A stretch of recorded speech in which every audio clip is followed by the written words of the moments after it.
नमस्कार मेरे प्यारे साथियों, स्वागत है एक बार फिर से आपके अपने चैनल हिंदी ओशन में।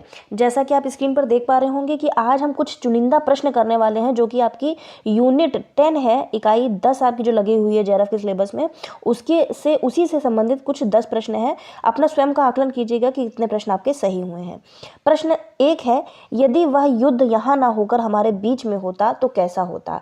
यह प्रश्न भी मेरे मन में अनेक बार उठ चुका है, पर जीवन के अध्ययन ने मुझे बता दिया कि इन दोनों समाजों का अंतर मिट सकना सहज नहीं। उनका बाह्य जीवन दीन है और हमारा अंतर जीवन रिक्त। यह पंक्तियां महादेवी जी की किस रचना से ली गई हैं?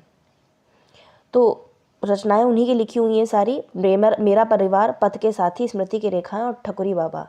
तो इसका जो राइट आंसर हो जाएगा वो हो जाएगा ऑप्शन नंबर डी, ठकुरी बाबा से ये उद्धृत है।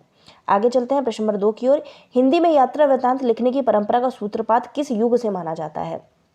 भारतेंदु से, द्विवेदी युग से, छायावादी युग से या फिर प्रगतिवाद से? तो इसका जो राइट आंसर हो जाएगा वो हो जाएगा ऑप्शन नंबर ए, यात्रा वृत्तांत लिखने का सूत्रपात भारतेंदु युग से माना जाता है। प्रश्न नंबर 3, क्या भूलूं क्या याद करूं आत्मकथा से संबंधित निम्न कथनों में से असत्य कथन का चुनाव आपको करना है। जो कथन है उनको पढ़िए। यह आत्मकथा बच्चन जी का अपने जीवन और युग के प्रति एक सफल प्रयास है। बच्चन जी की यह आत्मकथा वर्ष 1979 में प्रकाशित हुई।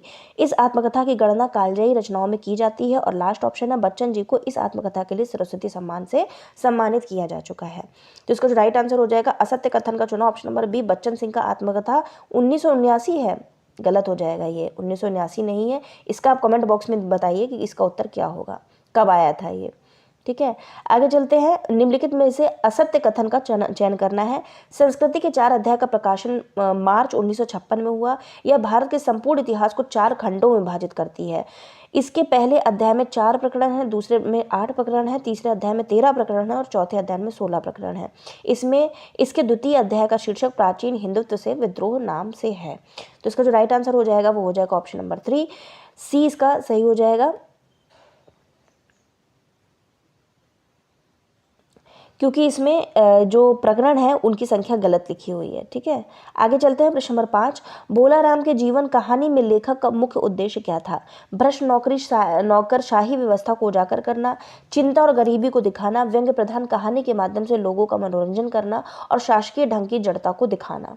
तो जो मुख्य उद्देश्य हो जाएगा वो हो जाएगा शासकीय ढंग से ढांचे की जड़ता को दिखाना। लेकिन अगर कूट में प्रश्न पूछा जाएगा तो ए ऑप्शन भी सही ठहरता है, भ्रष्ट नौकरशाही व्यवस्था को भी उजागर करता है ये। ठीक है, आगे चलते हैं प्रश्न नंबर 6 की ओर।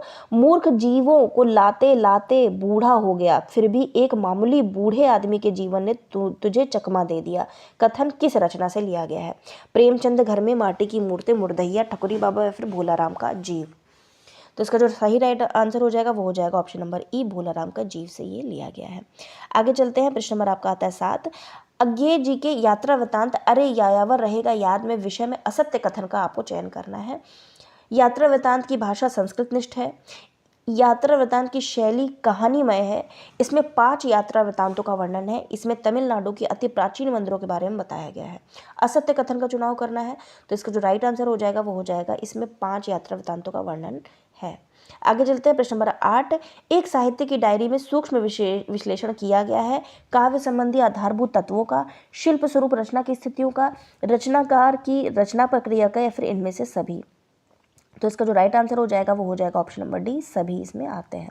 प्रश्न नंबर 9, जामुन का पेड़ हास्य व्यंग्य की कथा में कार्यालयी तौर तरीकों के निरर्थक व हास्यास्पद विस्तार को दिखाया गया है। ऑप्शन बी है व्यवस्था के संवेदन शून्य व मानवीय पक्षों को दिखाया गया है।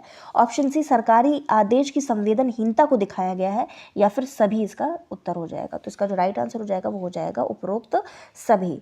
प्रश्न नंबर 10, असत्य कथन का चयन करना है। आपुहदरी आत्मकथा में रमणिका गुप्ता ने जैसा अपना जीवन जिया है वैसा ही लिखा है। रमणिका गुप्ता ने आपुहदरी आत्मकथा के माध्यम से अपने साहस की कथा कही है। संपूर्ण आत्मकथा में रमणिका एक जिद्दी लड़की की भूमिका के साथ साथ स्त्री की स्वतंत्र अभिव्यक्ति की कामना की खोज में निकल पड़ती है। लास्ट ऑप्शन है, रमणिका गुप्ता कांग्रेस पार्टी से जुड़ी कार्यकर्ता रही हैं। तो इसका जो राइट आंसर हो जाएगा वो हो जाएगा ऑप्शन नंबर डी, असत्य कथन का चयन करना था।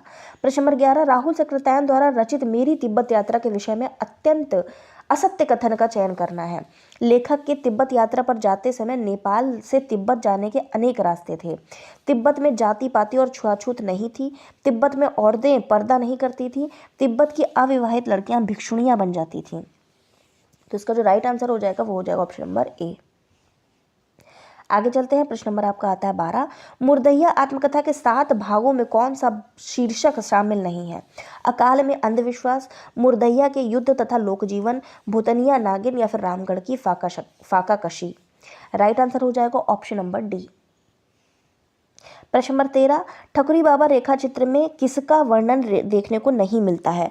इसमें ग्रामीण जीवन के लक्षण का यथार्थ चित्रण है। नगरीय एवं ग्रामीण सभ्यताओं का अंतर मार्मिकता के साथ स्पष्ट किया गया है। ग्रामीण समाज की विशेषताओं का उद्घाटन नहीं किया गया है। आधुनिक शिक्षित, शिष्ट और सभ्य कहे जाने वाले व्यक्तियों पर व्यंग्य किया गया है।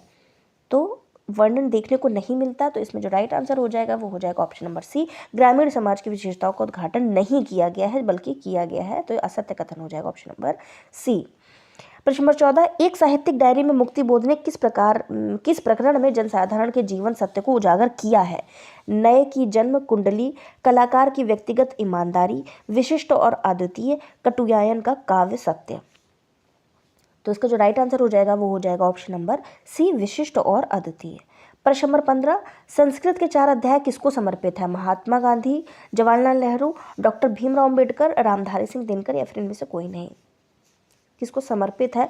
तो इनमें से कोई नहीं हो जाएगा। क्यों? क्योंकि जो पंडित जवाहरलाल नेहरू है, इन्होंने संस्कृति के 4 अध्याय की भूमिका लिखी है। याद रखिएगा, इन्होंने इसकी भूमिका लिखी है पंडित जवाहरलाल नेहरू ने। ठीक है, आगे चलते हैं। प्रश्न बन भी सकता है, अच्छा प्रश्न है, इसको नोट कर लीजिएगा। प्रश्न नंबर 16।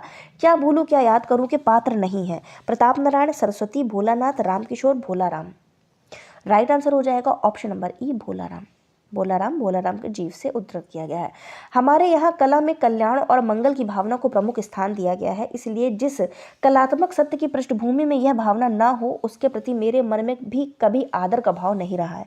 मैंने कला को भी क्रीड़ा कौतुक के रूप में नहीं देखा है, मैं उसे मनुष्य के जीवन के चरम साधना के रूप में मानता हूँ। कथन किससे लिया गया है? क्या भूलूं क्या याद करूँ, आवारा मसीहा, एक कहानी यह भी, कविता क्या है, उठ जाग मुसाफिर। तो इसका जो राइट आंसर हो जाएगा वो हो जाएगा ऑप्शन नंबर बी, आवारा मसीहा से उद्धृत है। प्रश्न नंबर 18। जिस भाषा का साहित्य अच्छा होगा उसका समाज भी अच्छा होगा। समाज के अच्छा होने पर मजबूरन राजनीति भी अच्छी होगी। यह तीनों साथ साथ चलने वाली चीजें हैं। कथन किसका है? एक साहित्यिक डायरी, माटी की मूर्तें, संस्कृति के 4 अध्याय, प्रेमचंद घर में। तो इसका जो राइट आंसर हो जाएगा वो हो जाएगा ऑप्शन नंबर डी, प्रेमचंद घर में। आगे चलते हैं प्रश्न नंबर 19 की ओर। लिखा है निम्नलिखित में से कौन सा पात्र मुर्दैया आत्मकथा का नहीं है? तपसीराम, सुग्रीव सिंह, सुभगिया या फिर बुधिया। मुर्दैया आत्मकथा का पात्र नहीं है पूछा गया। पात्रों से बहुत प्रश्न बनते हैं, सारे पात्रों को आपको पढ़ना है, 1 बार 2 बार रिविजन जरूर करके जाना है। तो इसका जो राइट आंसर हो जाएगा वो हो जाएगा बुधिया नहीं, ऑप्शन नंबर डी। आगे चलते हैं प्रश्न नंबर 26 की ओर।